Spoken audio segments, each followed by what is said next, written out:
You, John Fitzgerald Kennedy, do solemnly swear. I, John Fitzgerald Kennedy, do solemnly swear. That you will faithfully execute the office of President of the United States. That I will faithfully execute the office of President of the United States. And will, to the best of your ability. And will, to the best of my ability. Preserve, protect, and defend the Constitution of the United States. Preserve, protect, and defend the Constitution of the United States. So help you God. So help me God.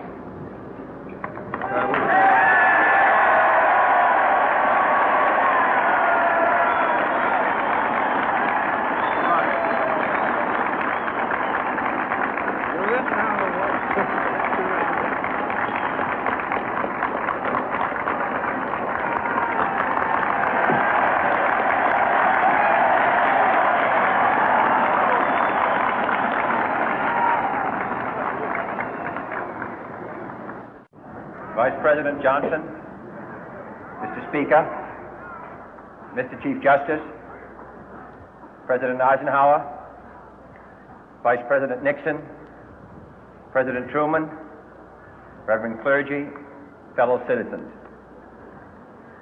We observe today not a victory of party, but a celebration of freedom, symbolizing an end as well as a beginning, signifying renewal as well as change. For I have sworn before you and Almighty God the same solemn oath our forebears prescribed nearly a century and 3/4 ago. The world is very different now, for man holds in his mortal hands the power to abolish all forms of human poverty and all forms of human life. And yet the same revolutionary beliefs for which our forebears fought are still at issue around the globe. The belief that the rights of man come not from the generosity of the state, but from the hand of God. We dare not forget today that we are the heirs of that first revolution. Let the word go forth from this time and place to friend and foe alike that the torch has been passed to a new generation of Americans born in this century, tempered by war, disciplined by a hard and bitter peace, proud of our ancient heritage, and unwilling to witness or permit the slow undoing of those human rights to which this nation has always been committed and to which we are committed today at home and around the world.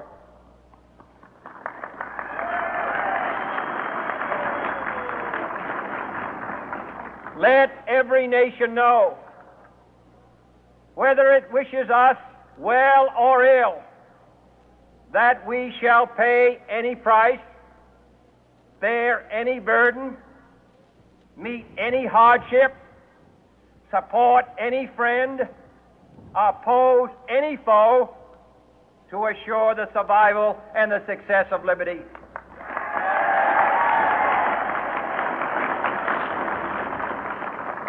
This much we pledge and more.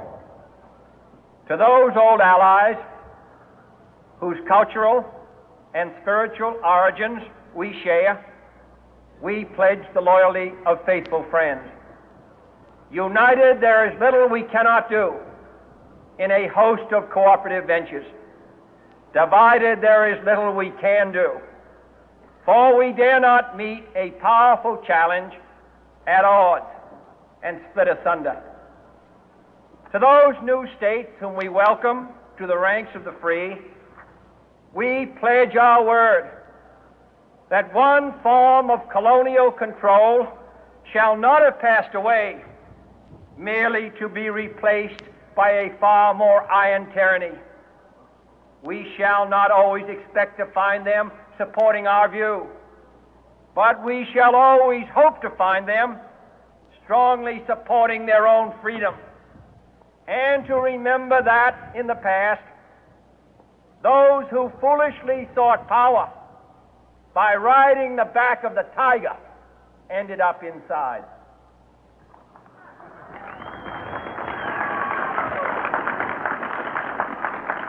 To those people in the huts and villages of half the globe struggling to break the bonds of mass misery, we pledge our best efforts to help them help themselves for whatever period is required, not because the communists may be doing it, not because we seek their votes, but because it is right. If a free society cannot help the many who are poor, it cannot save the few who are rich.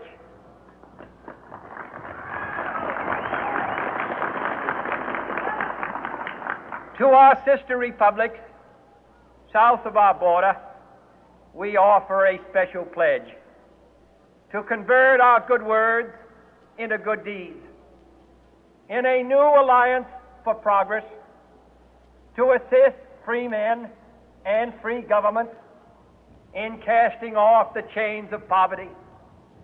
But this peaceful revolution of hope cannot become the prey of hostile powers. Let all our neighbors know that we shall join with them to oppose aggression or subversion anywhere in the Americas. And let every other power know that this hemisphere intends to remain the master of its own house.